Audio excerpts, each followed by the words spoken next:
Good morning, everyone, and good afternoon to those joining us from East Coast. Again, thank you for joining us today. I'm Ankit Sanghvi, Executive Director at Texas Health Institute, and truly excited to officially launch our first webinar for the renewed chapter of the Texas Oral Health Coalition, and to begin this during Children's Dental Health Month.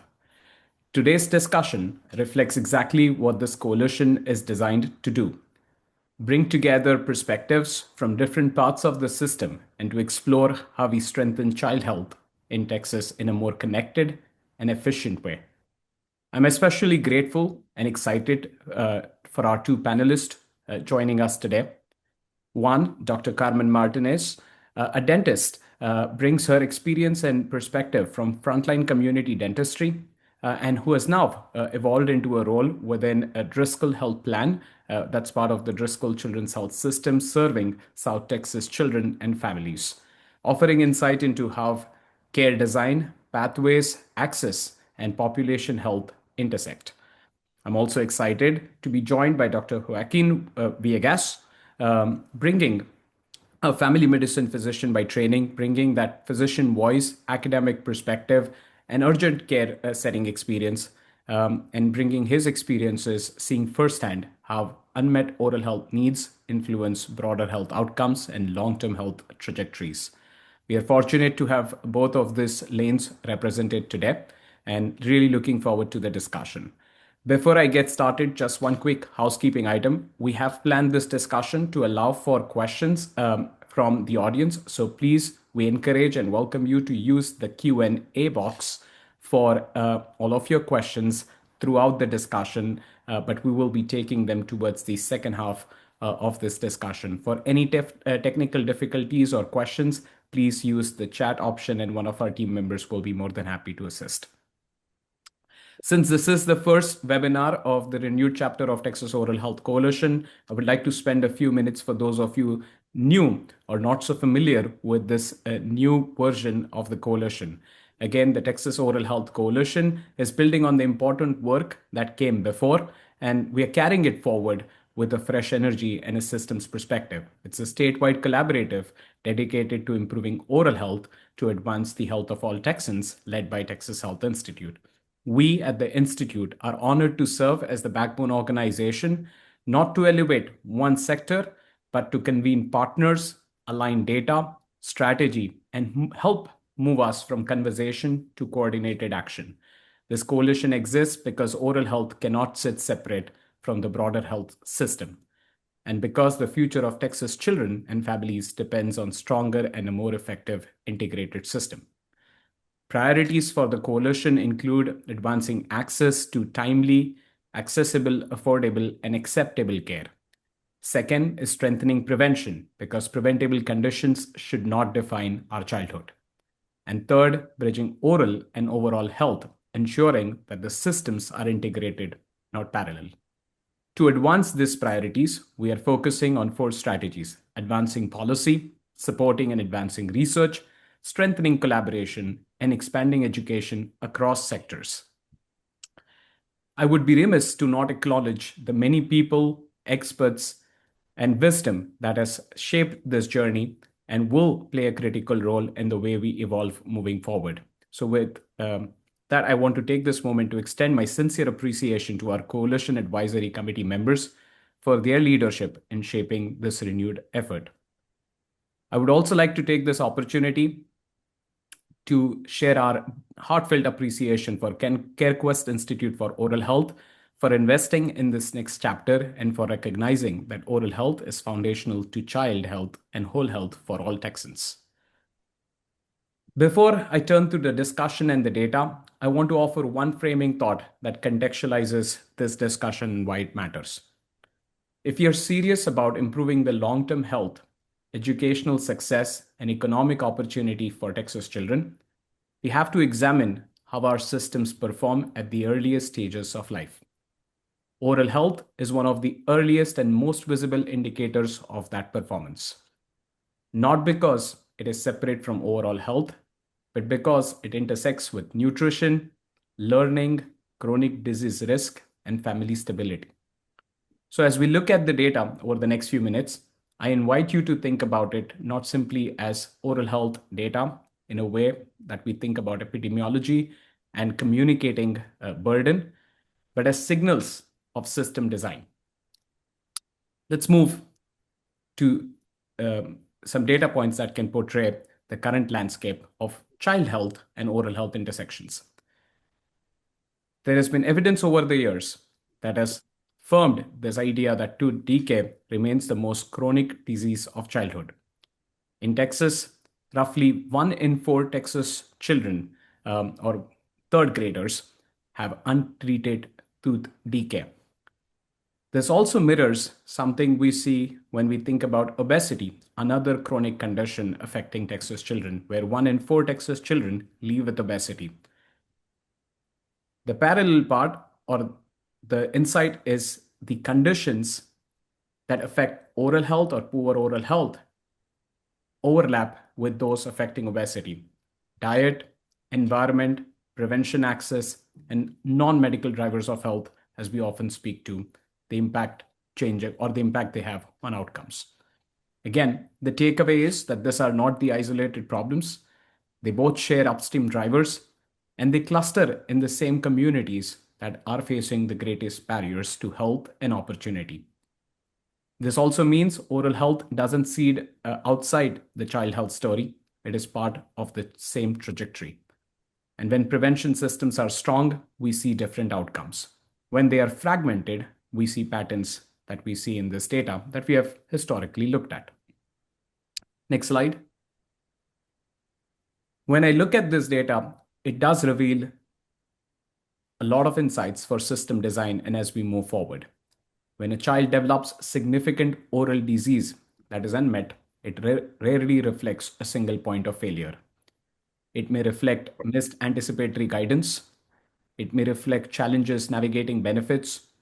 It may reflect limited coordination between the healthcare system, oral health, plans, school systems, and other dynamics. It may also reflect payment structures that prioritize treatment over prevention.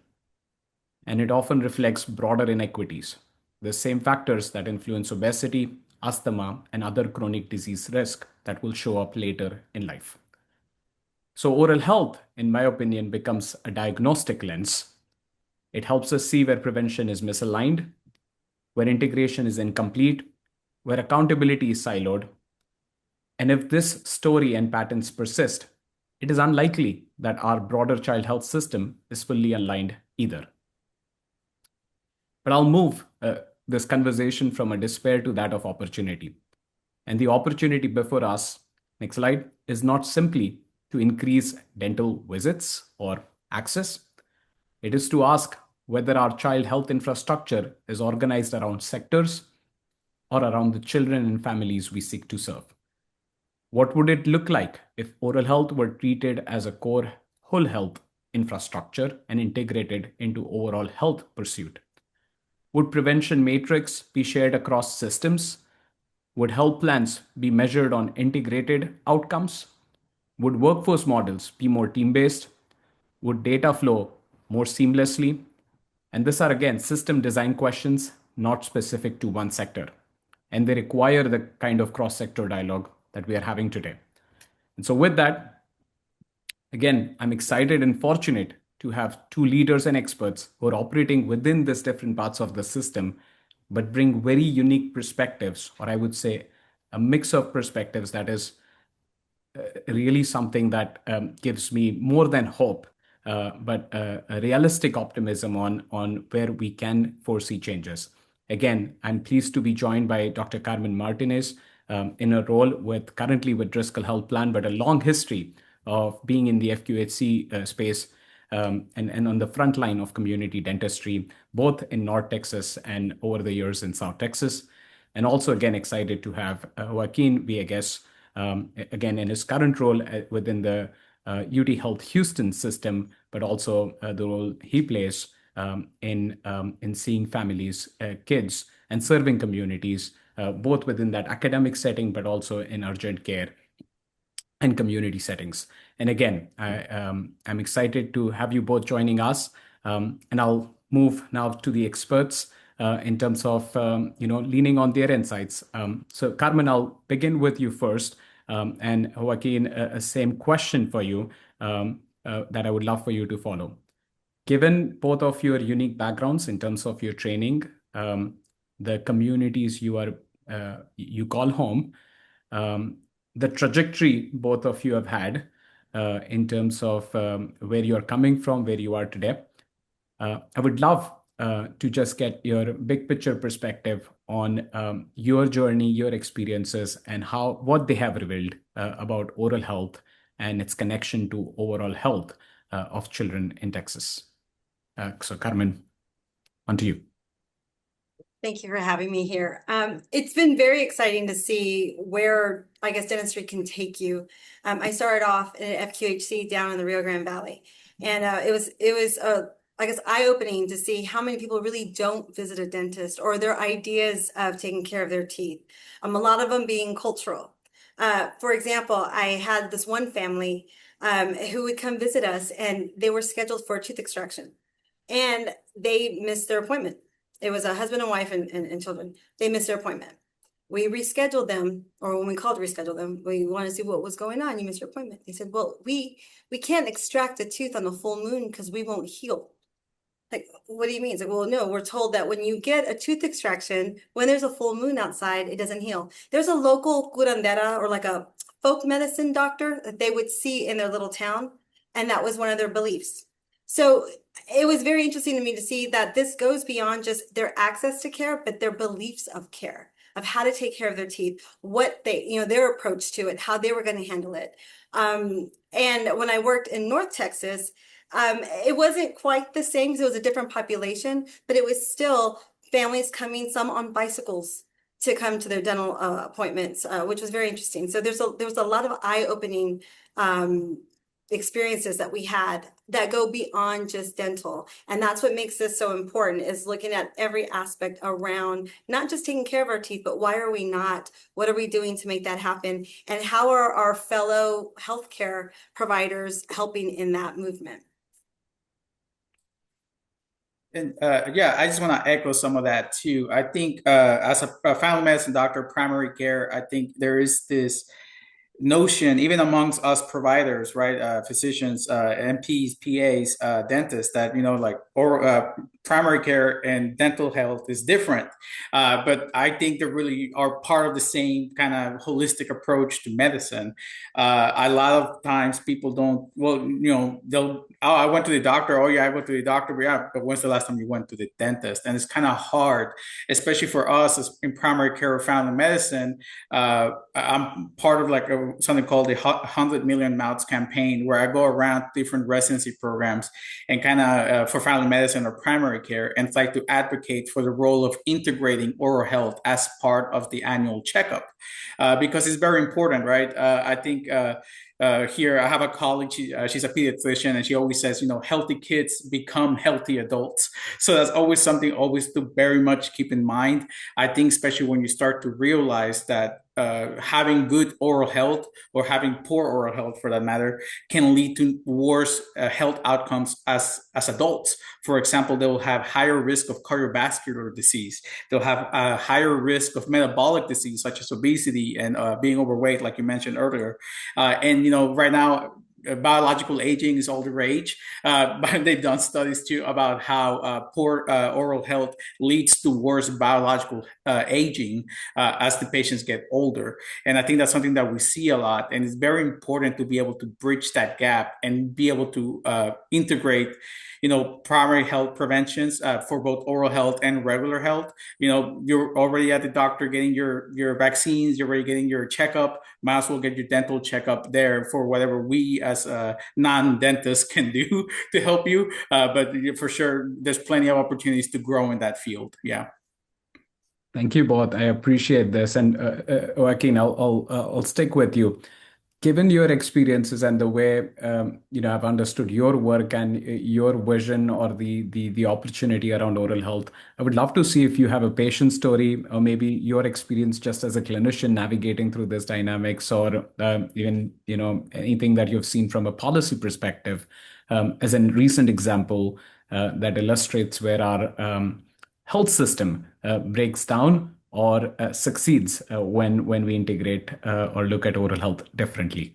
Oh, for sure. Unfortunately, I have too many stories about this probably. But yeah, in my setting as the medical director of the urgent care here at the LPJ Hospital in Houston, I have unfortunately seen many cases of kids that have to miss school or have to, miss opportunities to go to school or go to activities or whatever because they have dental pain, dental cavities that are now causing infections.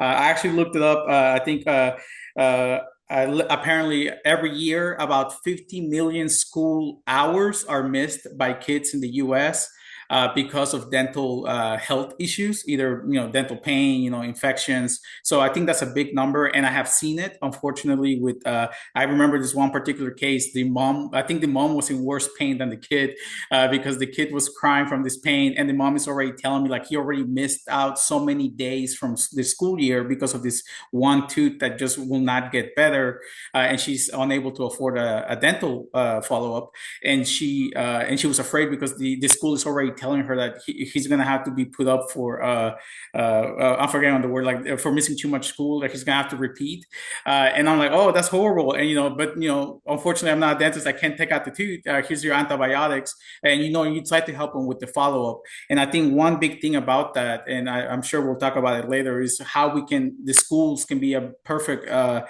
opportunity for improving oral health. I know in Texas and across the nation, they've done like school-based programs where they do the fluoride varnishes at school. And I think that would be a perfect opportunity to help prevent that. I think fluoride varnishes, I think on average can say, they're very cheap. I think so on average it's like 25 cents to apply a fluoride varnish. That's how much the little packet costs. They're super cheap. And I think studies have shown that on Medicaid patients, that 25-cent varnish can actually save you up to $2,000 in the long run because the patient won't have any dental cavities or reduced number of cavities, so he won't have to miss out as much school as well. So I think that would be a perfect opportunity for that. And I think, yeah, and that's like the patient experience. Unfortunately, it's just like the patient's always just doing so bad. I also think of this one kid I had. I'm with a family medicine residency program, so I'll have residents and medical students with me sometimes. And one time we had this kid, and they were like 4 or 5, and they're crying, they have a fever. The resident comes back and like, hey, I look in the ears, I ran the urine test, I look, I make sure there's no like diaper rash or like underwear rash. Like I cannot find the source of this pain, like or like where the infection is coming from. And I just looked at him like, well, do you look in his mouth? And sure enough, there's like one tooth like in the back, all black, like almost cracked. It's the baby teeth coming out, and it's just like it's just a dental cavity, and it's just it's so easy to kind of miss those easy things because it's just something that unfortunately, and something that I'm trying to improve on the medical side. Oral health is not that taught in part of the medical curriculum, but it is obviously part of the overall health of a patient, and that's something that we need to definitely think about. Love that. And I'll come back to a couple of things here you have raised, both from a policy design payment perspective, as well as the school health story. But Carmen, given like not really from, and I mean, you may have already had an experience like given your role at Driscoll, but given your experience being in 3 different FQHC settings, both in North Texas and now over the years in South Texas, I'm sure you have seen many of this patient family stories where the health system breaks for that child, for that family, just because of this afterthought around oral health. I would love to see if you have a story that really drives that point home. We would do a lot of work with our local foster care system. So we had the kids come in for dental care. So you hear their tragic stories, and not that you're asking them, but some of the kids just talk, or the caregivers would tell us this one came from this home. I mean, the devastating stories you hear about these neglected children left in a house, locked with little food, don't know where the parents are. Babies can't take care of themselves. I mean, from human things that they need to get taken care of, to brushing their teeth. We need to depend on the parents to take care of them because they can't do it themselves. It's been tragic. The beauty of working in FQHC and that kind of structure of what they have set up is what, I know we'll get to this in a little bit, but where I feel like we need to take healthcare is being in a communal system. In an FQHC, you have medical, you have dental, and you have behavioral health. And that little trifecta, I think it's the perfect ecosystem to really increase health across the board. I had a one lady come see me. Her front teeth were missing. And no, it's because she was in a very abusive relationship at home. And so I finished extracting the roots, and I was able to send her to behavioral health upstairs, and they were able to evaluate her and help her. So just to have it in this one house system, I think is the most useful way to take care of our patients. Not having that, that's where we have the cracks. I don't know if you've seen a physician. I don't know if you're, how controlled your diabetes is. I don't know what medications you're really taking other than what you tell me, because we don't really know their history. And a lot of patients, due to their education levels, don't understand it either. So I think at this point where I don't want to say fail, but where we lose a lot of our patients is not having the connectivity with their other healthcare providers. I'm glad you raised like again like bringing this trifecta piece. And as I shared in my opening, right, like unfortunately over the years we got used to this idea of like disease burden, but doing the work we do at the institute and bringing that systems lens, I've now seen this in so many settings, but more prominently in oral health, that what I used to look at, or I was trained to look at as a disease burden, is actually a system signal. So this is a question for both of you.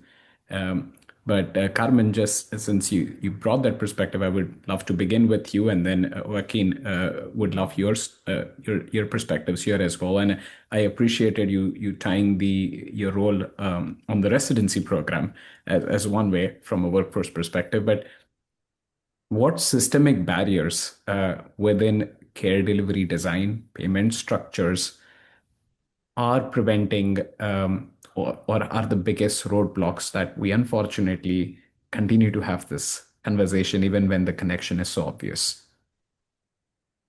I feel like it's just a shame that dentistry is separate from medicine. I mean, we're not a specialty. We're in our own little world. So there's not a lot of collaboration between the two. There's not a lot of interdiscipline continuing education courses. There's not a lot of even communication between the two providers. So I feel like the barrier is not having a shared EHR, not being under the same roof, even like in group settings. It's very typical for a dentist to be, you hang a shingle and you have your own dental office, and you're kind of, I don't want to say isolated, but you're not usually in group settings. A lot of dentists are individual offices, and they see their patients and they go. Whereas physician, there's a lot of physician groups sometimes, or they work in a hospital where they can rely on other colleagues to help them with diagnosis. They can help them with the share of patients. So I think a lot of the barriers to take care of people is just the access to information of that patient. Thanks, Carmen. Joaquin, would love Yeah, I'll agree with that. Yeah, it's always difficult if you're trying to take care of a patient, and like, oh, they tell you to go to the dentist, and like, okay, well, I don't see anything in the chart. I can't help you. I don't know what they did. But yeah, so I agree with that. Another thing is also kind of like it's been mentioned a little bit, touched on a little bit before. When you have because we are separate, I think insurance companies or single payer models, they always kind of see things separately. So you patient can have insurance and they're struggling really hard, especially right now. We're like, oh, I finally got insurance, but the dental insurance is separate, and I cannot afford that. So sometimes you're forcing patients to kind of choose between, do I get dental insurance or do I get medical insurance? And that's sometimes a hard ask for a lot of our patients. Here, I know a lot of people on the call today are from like all over the U.S. But here in Texas, we're a little bit special sometimes, and that can make it be a little bit more difficult too, being how things are going lately. So sometimes different programs will get shut down, depending on what's going on with the legislation. sometimes the same problems they might, for example, here at Harris Health or LBJ system, we have dental providers that work within us, and you have access to the insurance. We usually cover those dental procedures or dental visits, but sometimes you can have dental insurance and health insurance from the same uh, people from work or whatever, but the doctor you can go to one and the dentist you can go to another. They're not in the same building or even in the same city. Based on who is in network, it can be very confusing, and it's even particularly hard for the rural folks because over there they only have one dentist in X amount of miles, and if they're not on your network, you're out of luck. You got to find somebody else. So sometimes that can be very, very difficult, and I think that being so separated, even as simple as for the billing purposes, it makes it hard for patients to be able to follow up. The other thing also is, there's I think a lot of barriers is also misinformation, whether it's like intentional or not. Sometimes we have a lot of patients that, well, I brush my teeth. What else do I need to do? I'm like, well, it's a lot more than that.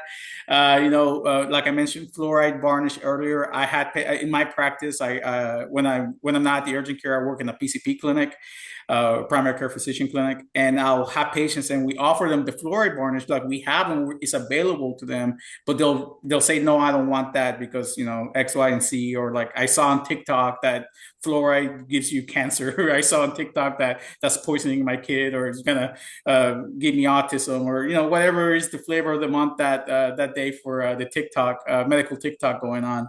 So it's a little bit difficult for that, right? And sometimes I think be able to combat the misinformation as well is also a little barrier. Like kind of like you mentioned earlier with your curandera and the I don't remove my teeth in a new moon. Sorry. Yeah.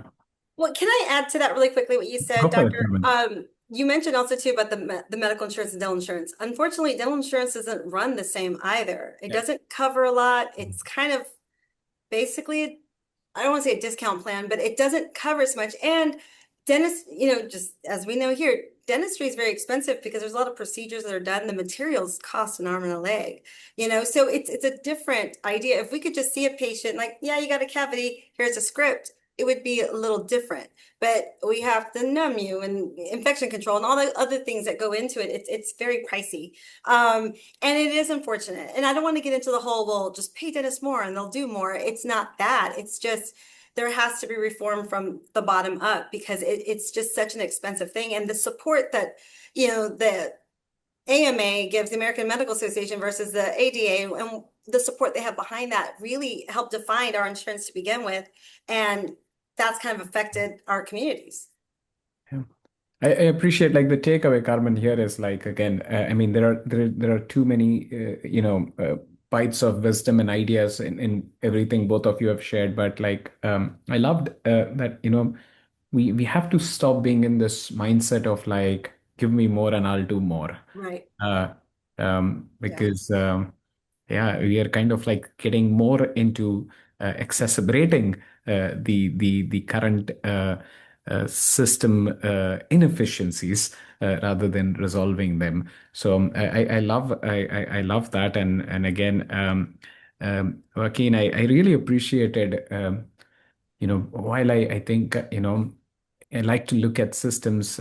Systems operate, the same system operates very differently when the context around them changes. Like, as you said, right? Like we have folks from outside of Texas, but yeah, we have many of our Texas friends, champions, colleagues, leaders joining us today. Um, and because I mean, Texas always like surprises me in a pleasant way in terms of its vastness. Like, you can't take a model that works in Houston and just like say, like, I'm going to do this and take and make this work in West Texas. It's very different.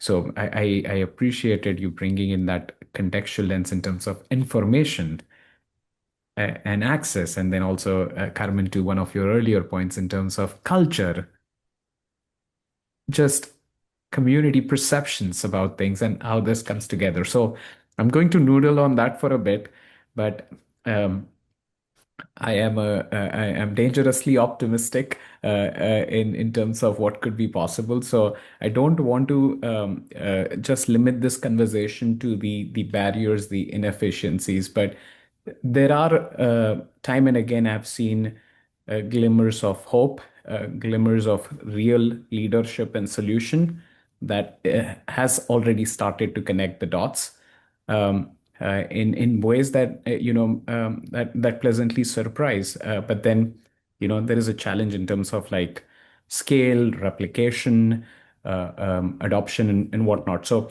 I would love to, given both of you are doing some amazing things within your current roles. I would love to look at like move this conversation to solution and with more of a forward-looking lens. And based on what you both are currently sort of doing, helping change this story, change this reality, I would love your thoughts that if we were designing this differently, which I think it's not an if question, it's an we ought to.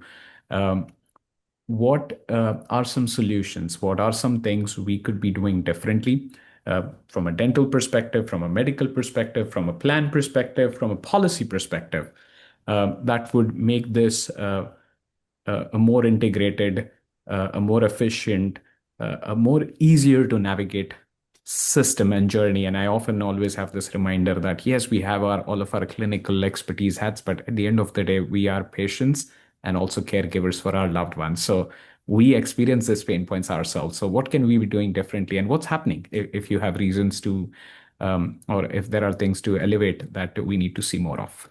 And Joaquin, if you want to go first, and then Carmen, I can come to you.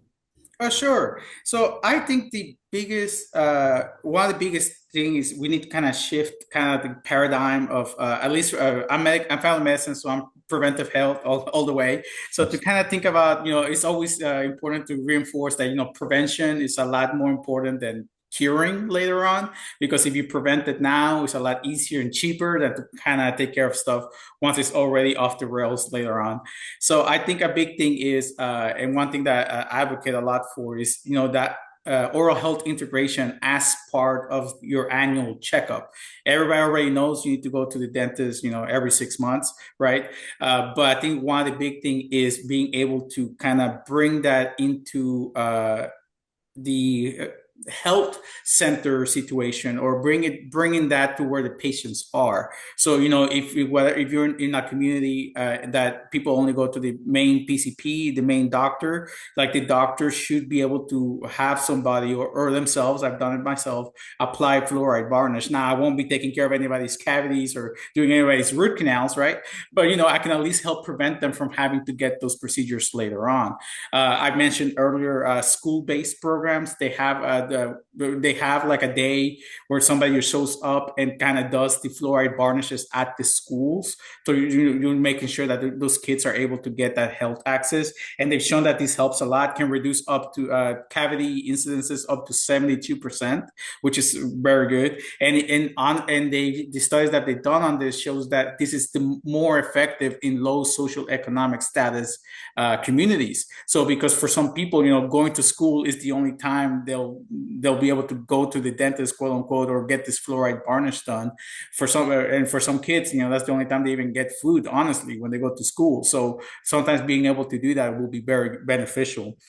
Another thing is also being able to improve the education for like the community at large, of course, how important oral health is, but also at the medical school level. I think when I was a student here in Houston, I think the only thing I heard about teeth was like, I think they do an anatomy and they literally showed me how to count them. You start with one all the way to 32 at the end. That's it.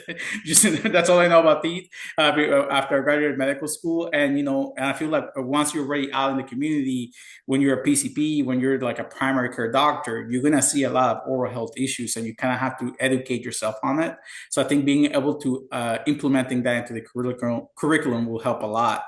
And then finally, just reinforcing how important prevention and like good oral health preventive care is for the overall health. I know when people are talking about Medicare, Medicaid, insurance, like everybody's always thinking about like, oh, like body health, but they always forget about the mouth, and we always should be including that. And I feel like sometimes oral health is not as prioritized as like your heart or your lungs or whatever. But your mouth is literally directly related to your heart, as I said earlier. Like better oral health means lower cardiovascular risk later on in life. So I think that is, your mouth and your teeth is just as important, especially in kids, because it can affect their development, how much they eat, if they get speech impediments, their self-esteem.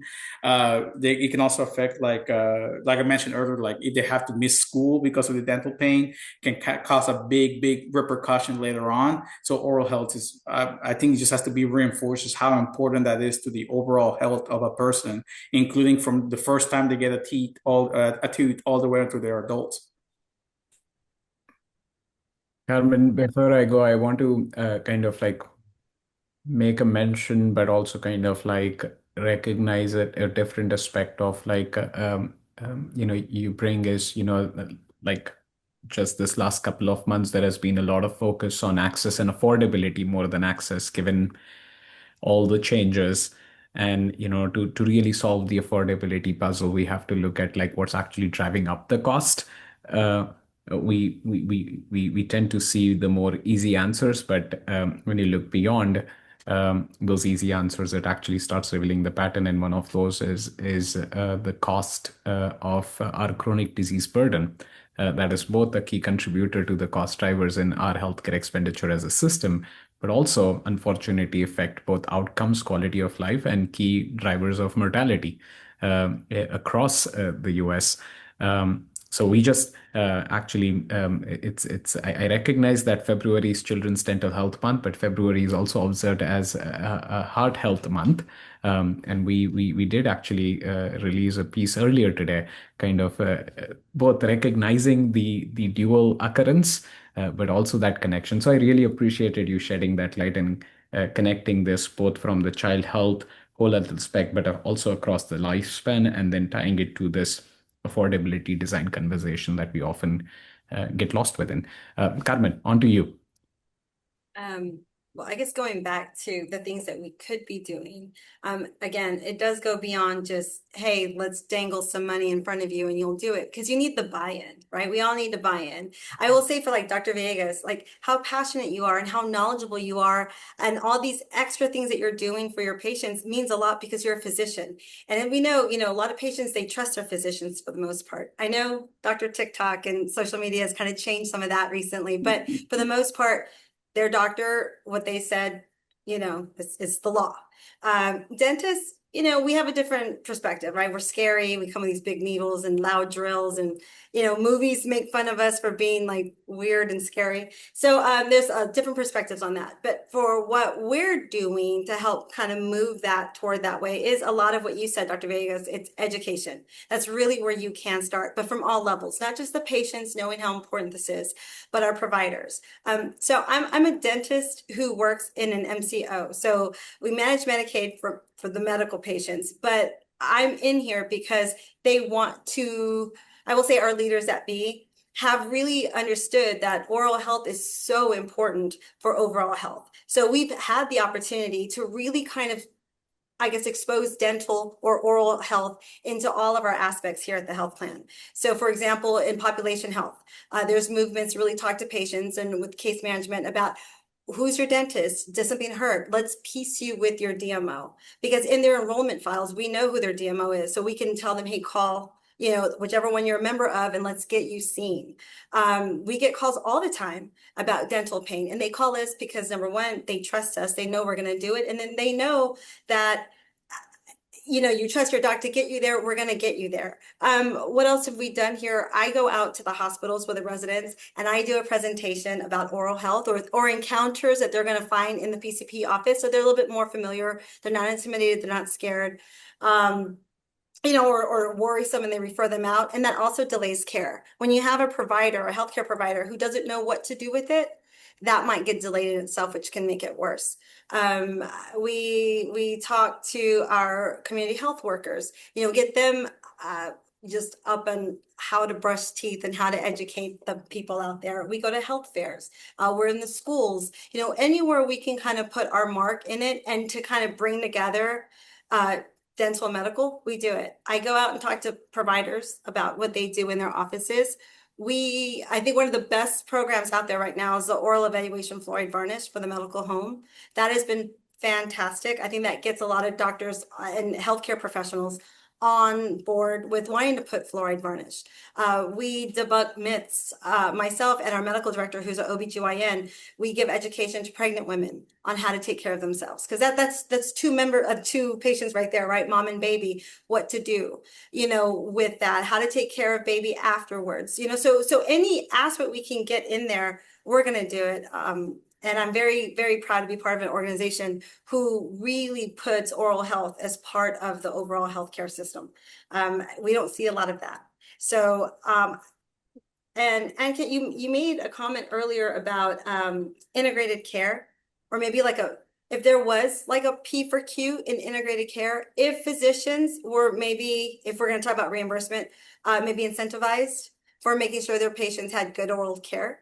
And that might help move it because it's going to involve the healthcare provider. Like, hey, listen, you want A, B, and C. How are their teeth? Were they in the ER last week or urgent cares? How often have they been there? How many times have they been giving antibiotics for a dental infection instead of just getting that infection taken care of? Because we have to be better stewards of antibiotic use, right? So that in itself. So if we had the healthcare provider, and again, I'm so sorry I keep saying PCP, but whether it be the NP, the PA, the MD, DO, anybody who's taking care of these people, if they had more of a investment in that oral part instead of just saying, go find your dentist, go somewhere else, there you go. We also know in dentistry, you just have the dentist, in the medical side, you have advanced providers. And forgive me, I know that there's a new name for it, so forgive me for the terminology of it, but you have others who can help at that level of care. Just reach out those people who are not making dental appointments regularly. Thank you both. And I'm going to take this moment to just again encourage those of our friends, colleagues, leaders joining us in the audience to use the Q&A option. Again, it's at the bottom of your screen, the tab, and start sharing your questions. But I think both of you have given a lot of pointers in terms of what's already happening or where are those low-hanging fruit opportunities.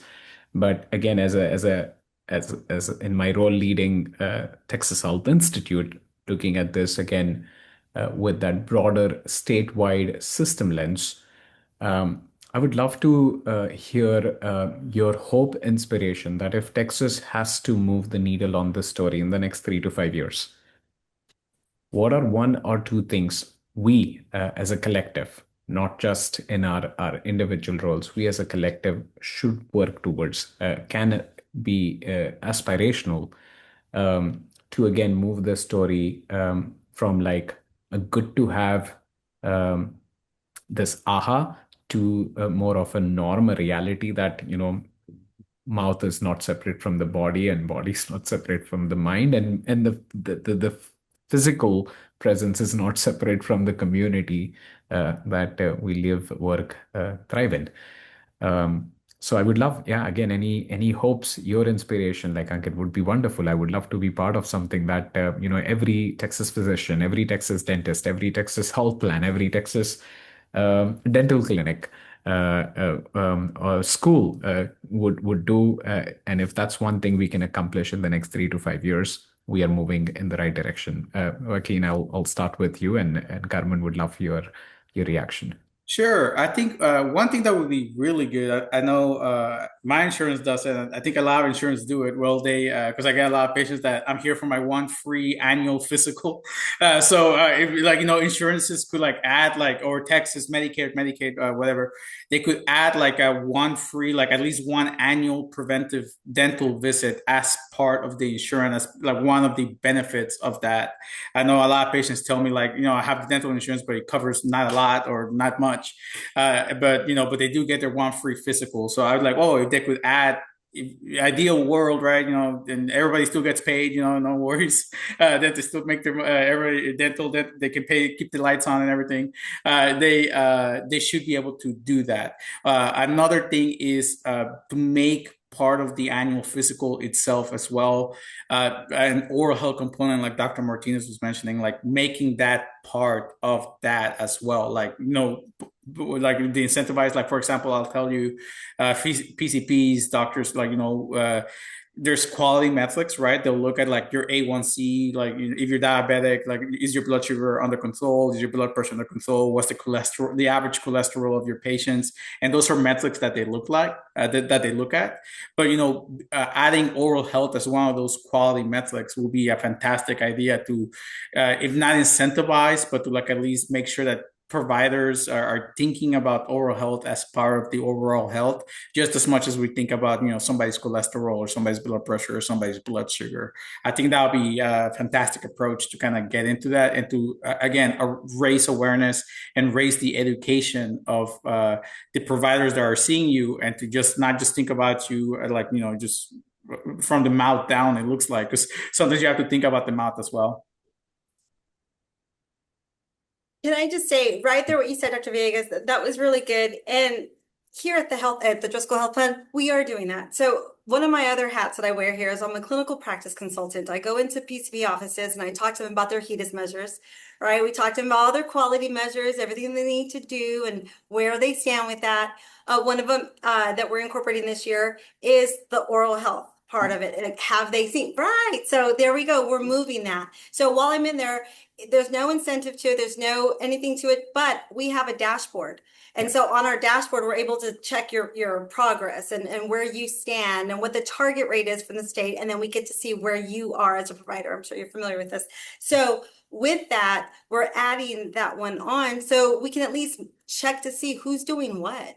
And then we can work on ways of improving that. And what it does is it awakes it into the providers, because to be fair, the physicians and healthcare providers, medical, are doing so much. The last thing they're thinking of is, oh, let me educate them how to brush their teeth. Oh, let me tell them what to do here. Like, you see so many patients, you forget about it. Or once they push back on fluoride, you're like, okay, I'm done. So I can understand where you get exhausted on that. We can't wait on you for a lot to do it, but we can start monitoring who's doing what in our panel with our providers.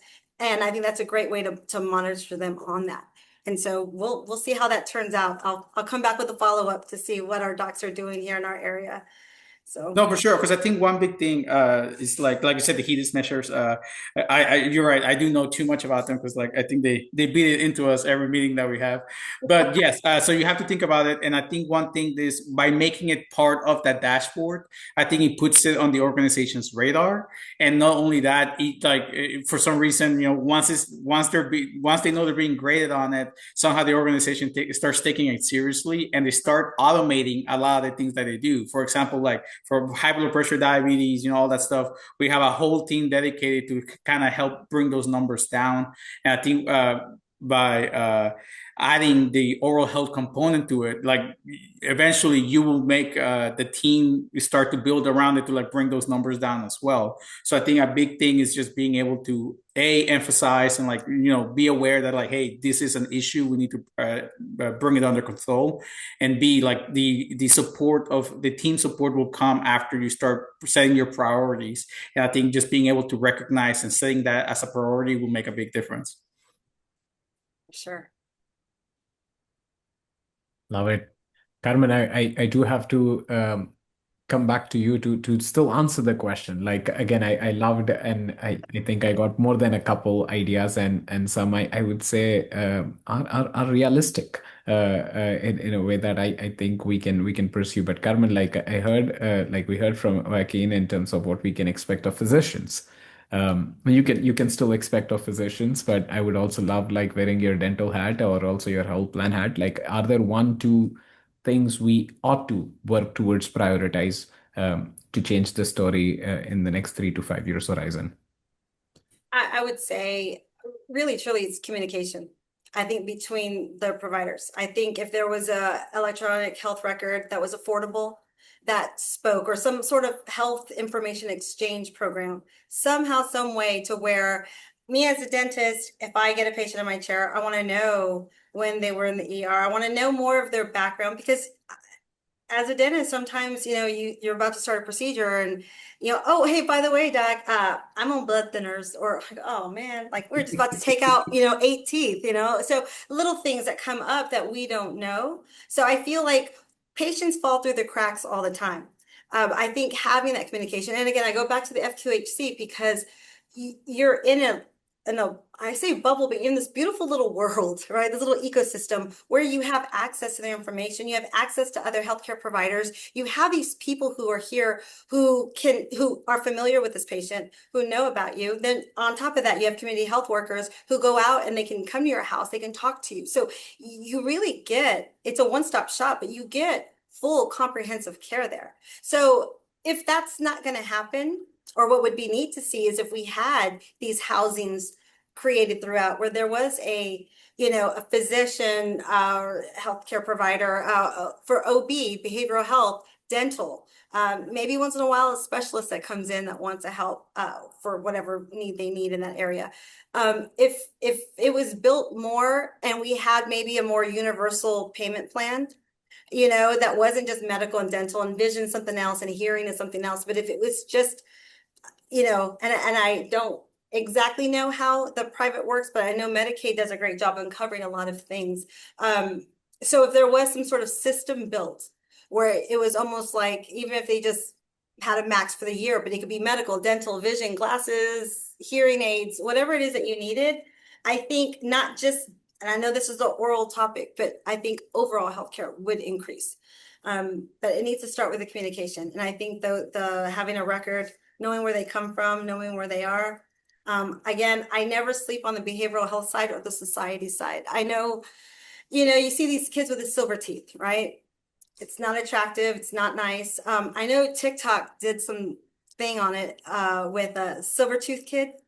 And I think it's even in the Urban Dictionary about these kids being poorly behaved, they're neglected, they're almost, going to be criminal when they're older, and they're judging them based on their silver teeth. There's all these little jokes and memes that go on because of their teeth. That's sad. That's difficult. And so if we could do something to move the way that we have the doctors and the nurses talking to them about their teeth, we're talking to them, the health plans are talking to them, I think that we will see somewhat of a move. At least I will tell you, from our perspective, we're going to see that move coming through with having a dentist in an MCO. Maybe the DMOs want to incorporate a little bit more medical information too. It works both ways, because removing that silo is going to be the only way we can bring this together. I love that. Like the onus and the opportunity is for both sides, or more than the two sides here, which brings me to my final question. But I know I can kind of keeping to my promise of coming back to you, to one of your earlier responses, right? Like, we have talked more in the health ecosystem space, um, but really, apart from home, where do children spend the most time? Is school. And I loved your data point. You lifted up like 50 million school hours across the US are lost every year, because of, and in most cases, I would assume unmet, but in some cases met dental needs, which is a good thing. I would love any ideas you all have as it pertains to, like, how can we take this conversation as part of like a well-being, and not just a whole health approach, a well-being approach. How can we look at like partnerships, opportunities in school space, or even other community settings where children and families do spend their time? Um, Yeah, so I think the most common approach I've seen has been like this. They'll have like school-based programs where like they go and it's like a dental day at the school, and like everybody gets fluoride varnish. They get to like learn. They're like Dr. Martinez was mentioning. They'll have people come and teach the kids, hey, this is how you brush your teeth. Like, here's a little free toothbrush and all that stuff. So that's the approach I've seen. I feel like that's what makes sense to me. Like I said, you sometimes you gotta go where the patients are, and sometimes like you said, they're in school. So especially when they're that young, and being an early intervention, especially when they're in school, part of their learning. I know here in Texas, you have to have like your dedicated health and wellness class. I think that I forget what it's called, and they. Part of that should be oral health as well. So, being able to upgrade the curriculum. Now, I know there's some things that, politically, like, fluoride is, questionable in some areas of town. So you have to like kind of be careful. You have to be mindful that there's always going to be some like difference of opinion there, but like, you can't hide the facts, right? The medical facts, and that can help a lot. And if they want to decline, that's fine, but they can at least learn how to brush their teeth. They can at least know about the importance about going to the dentist every 6 months. They can learn about the importance of how, like, taking care of your teeth is taking care of your body, taking care of yourself. And I think that's like an important factor that, like Dr. Martinez was saying, like being able to bring the education, not just like at a large scale, but to the community and to the patients themselves, can make a big difference. Thanks. Appreciate that, Carmen. Love your thoughts. Same thing. Mobile units. I used to go into the schools and do sealants in the parking lot in a mobile unit, so I think just reaching out to the schools.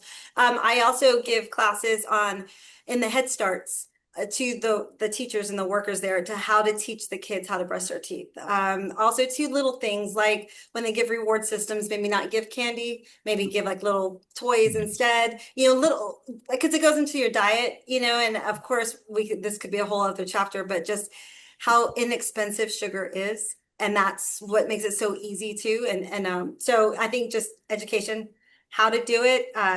And our teachers are very supportive and helpful on that as well.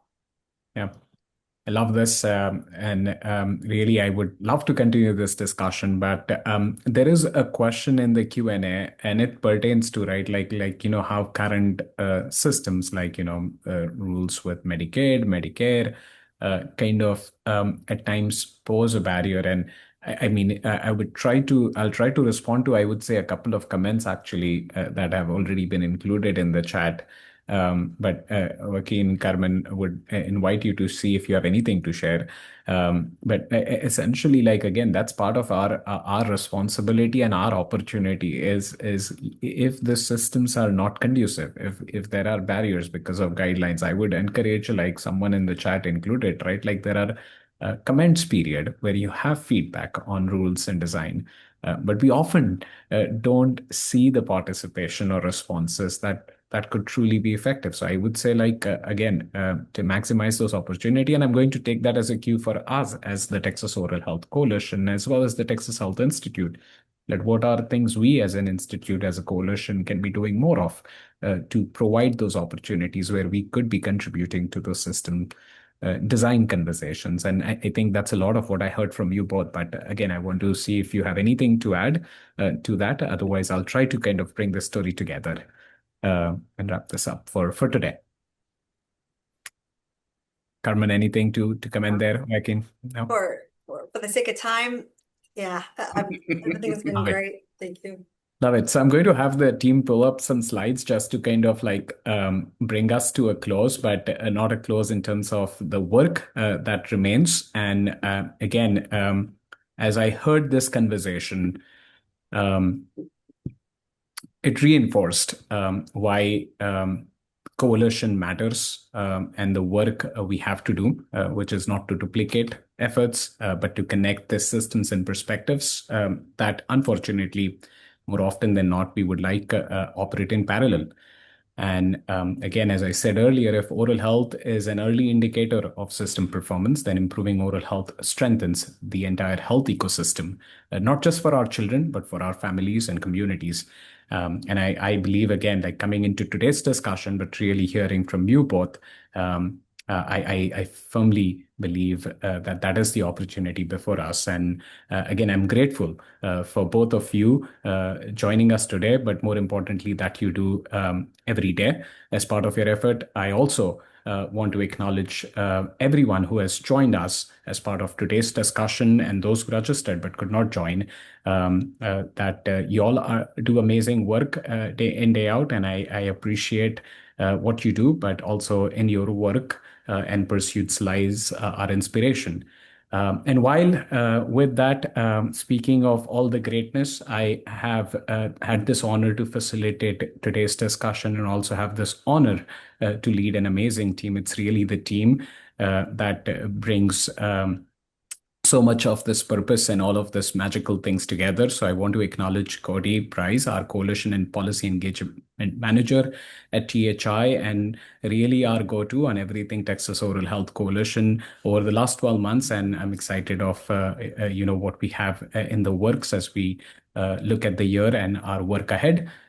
Also joined equally by an amazing leader in Stephanie Andreas, our Chief Convening and Engagement Officer, and the role she plays in helping us evolve in this journey and the work. Next slide. Also, both of them are supported with an amazing team with Katie, our convenings production manager, Megan Burgess, our communications manager, and Autumn Jones, our communication and convenings coordinator. These are the folks who are helping bring the coalition vision and work to life day in, day out. And I couldn't be doing anything without this amazing team. Next slide. If this conversation got you some ideas, sparked some interest, we would love for you to join us for the inaugural version of this renewed vision of Texas Oral Health Coalition at its summit that's happening June 4th and 5th in Austin.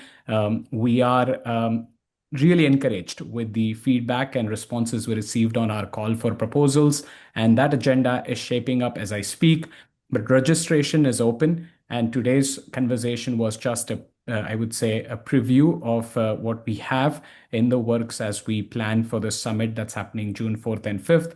But beyond this summit, there are a lot of activities underway at the coalition. So please do follow us, subscribe to our newsletter to stay in the know, including our future webinars.